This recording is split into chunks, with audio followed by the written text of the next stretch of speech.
Hello students, welcome back to your channel EdTech Guruji. The series we are doing is Vigyan Ka Gyan, and the topic today is gravitation. It is of 10th standard state board and also useful for the students of CBSE and ICSE boards. Okay, so the topic which we are going to cover today is Newton's law of gravitation. This is part 2. Link of part 1 is given in the description box. If you have not seen that lecture, go through it before you view this one. So without any further delays, let us begin the class. Now, when we talk about Newton's law of gravitation, okay, we understood that he observed an apple falling from the tree, and then he did some studies wherein he took a book, a chair, and then jumped off himself from a table, and he noticed that any object, okay, when it is allowed to fall, it goes towards the surface in a straight line path. Okay.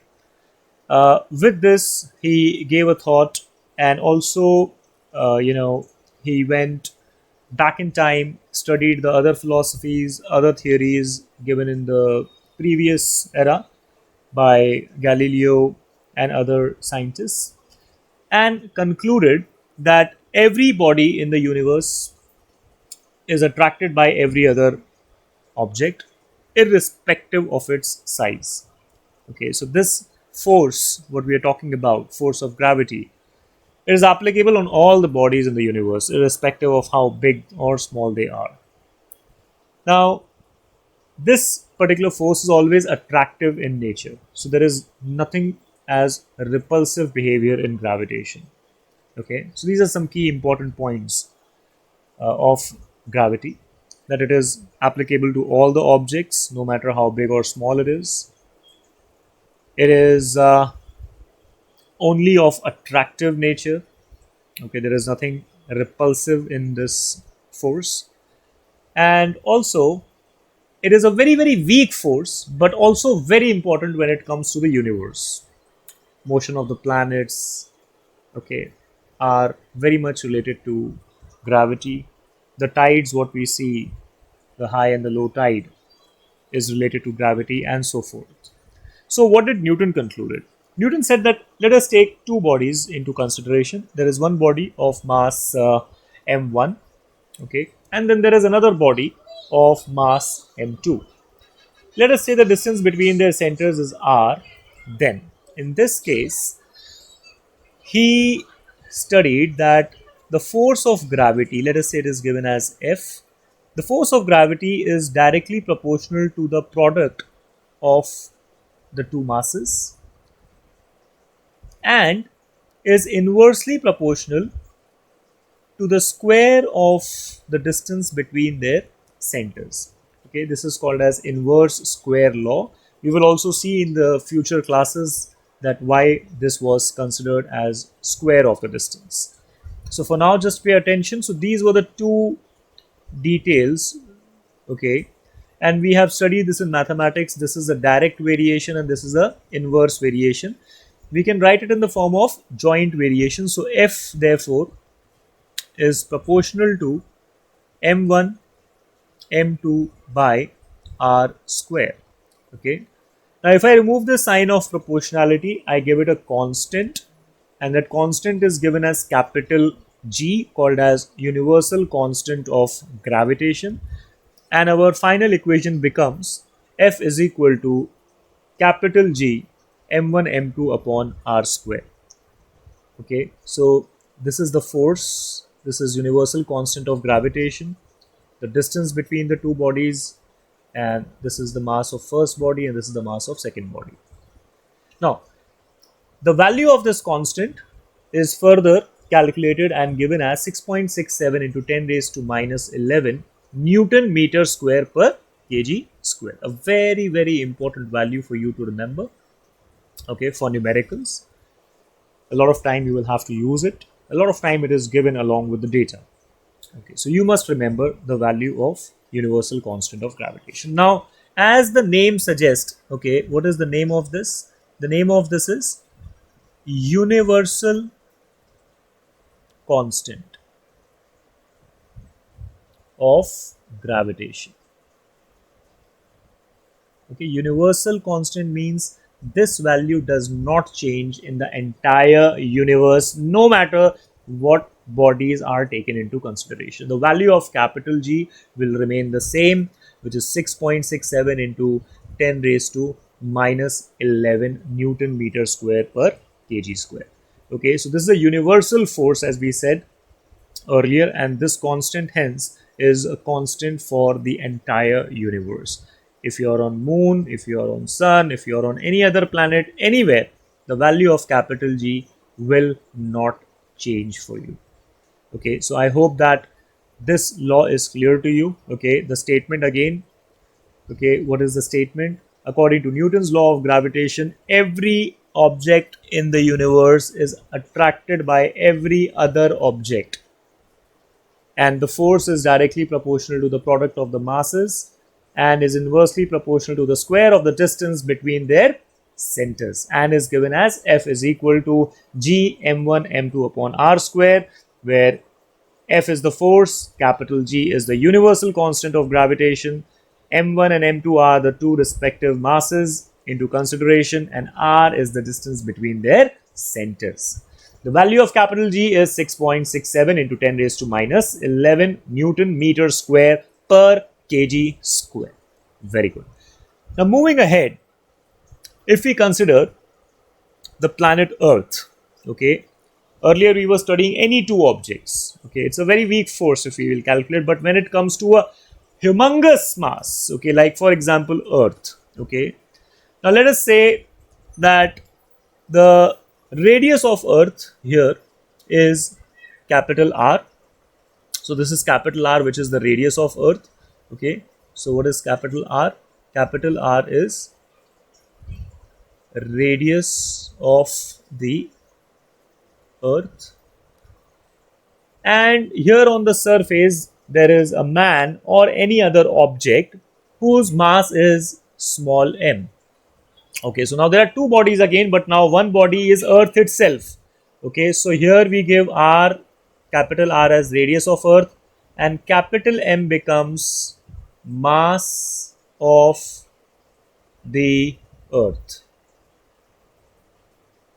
Okay, and mass of the object on the surface of the Earth is small m. Okay, so small m is mass of the object on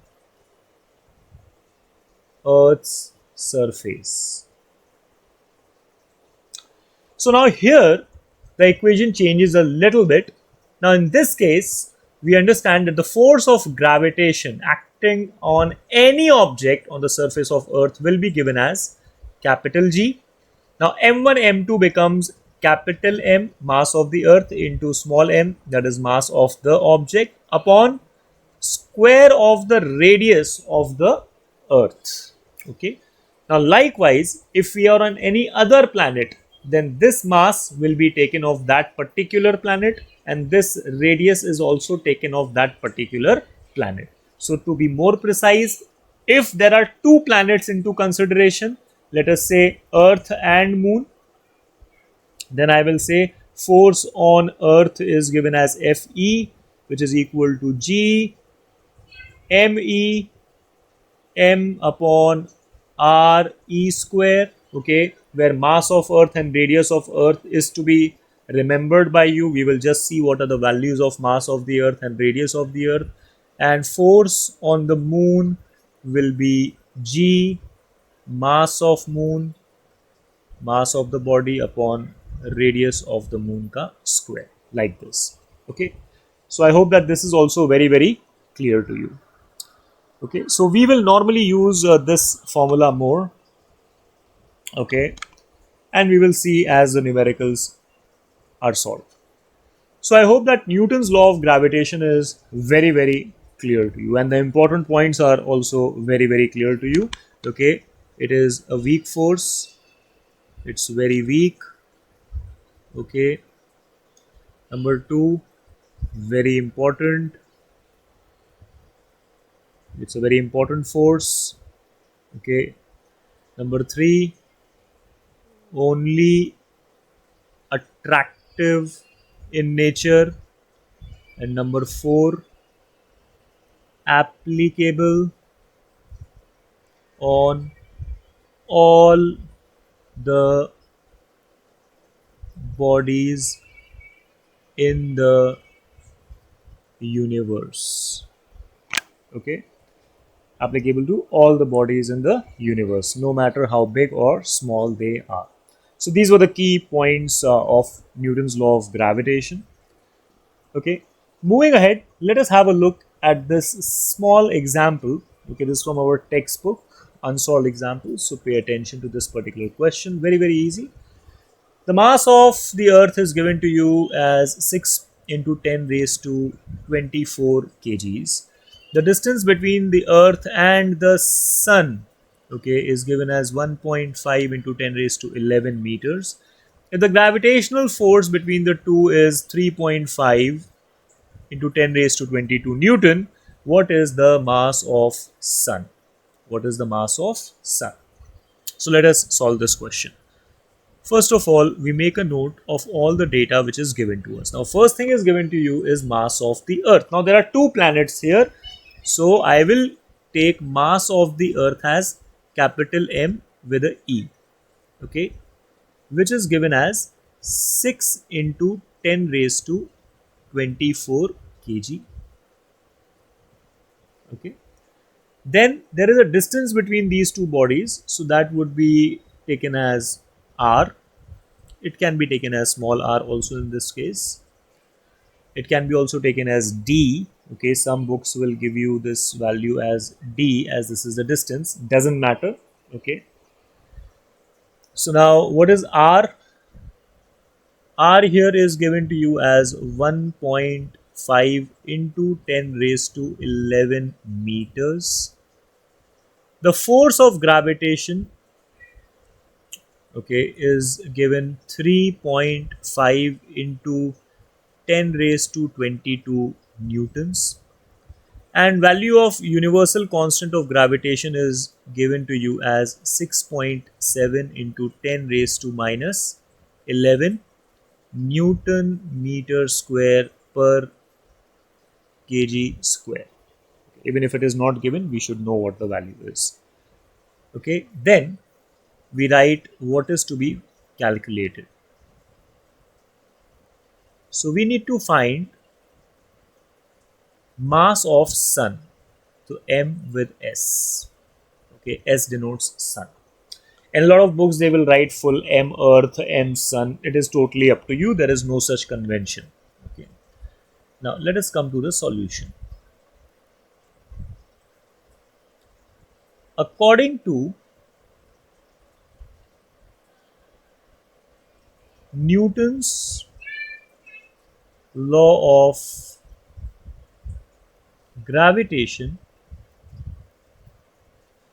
the force of attraction between the two bodies is given as G, the product of masses divided by square of the distance.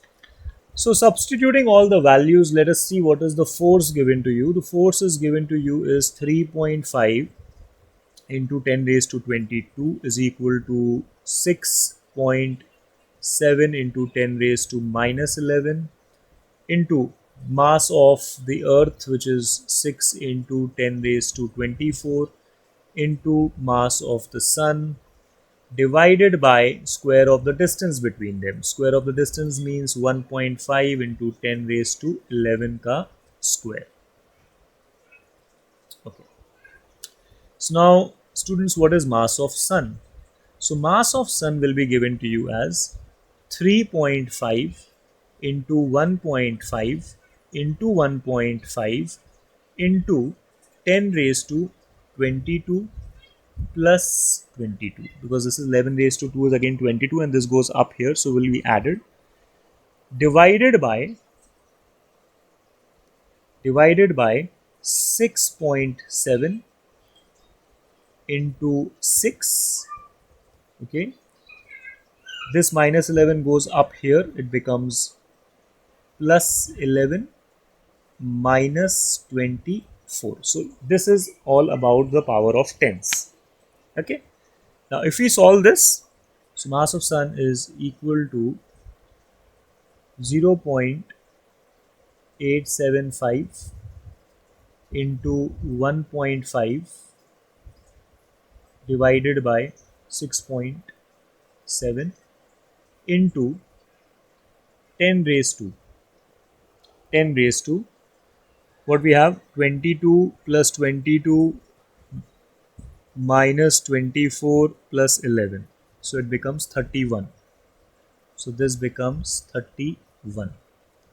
Okay, and if we solve this, which is 0.875 into 1.5, okay, we get 1.313 approx into 10 raised to 31 divided by 6.7, and further on calculating this, we get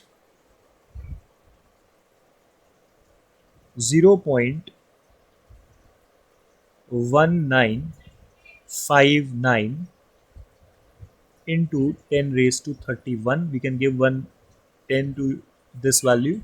Okay, as a convention, we always push the decimal after the first digit. So this is 1.96 approximately into 10 raised to 30 kg. So this is going to be your approximate mass of the sun. And last we will write the statement. Therefore, mass of the sun is 1.96 into 10 raised to 30 kg. So I hope that this question is clear to you guys. Okay, let us have a look to the next question. The next question says the masses of the earth and moon are 6 into 10 raised to 24 kg and 7.4 into 10 raised to 22 kg respectively. The distance between them is 3.84 into 10 raised to 5 kilometer. Calculate the gravitational force of attraction between the two, and capital G is given. I'm sure that you will be able to do this. I want all of you to try this question. Okay, I'll just help you with some data here. Okay, so what is given to you first of all here is, okay, what is given to you is mass of earth. So you say mass of earth 6 into 10 raised to 24 kg. This is given to you. Mass of moon 7.4 into 10 raised to 22 kg. The distance between them can be taken as d or r, 3.84 into 10 raised to 5 kilometers, which has to be converted into meters. Okay, so this is 10 raised to 5 kilometers, kilometer to meter. So this will become 3.84 into 10 raised to 8 meter multiplied by 1000. Okay, and then capital G is given to you as 6.7 into 10 raised to minus 11 Newton meter square per kg square. Okay, what do you have to calculate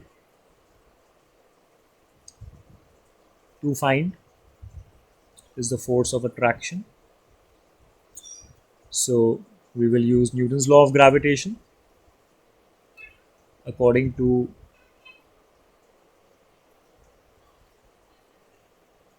Newton's law of gravitation, F is equal to G, product of two masses, matlab mass of earth, mass of moon, upon square of the distance between them. So d square.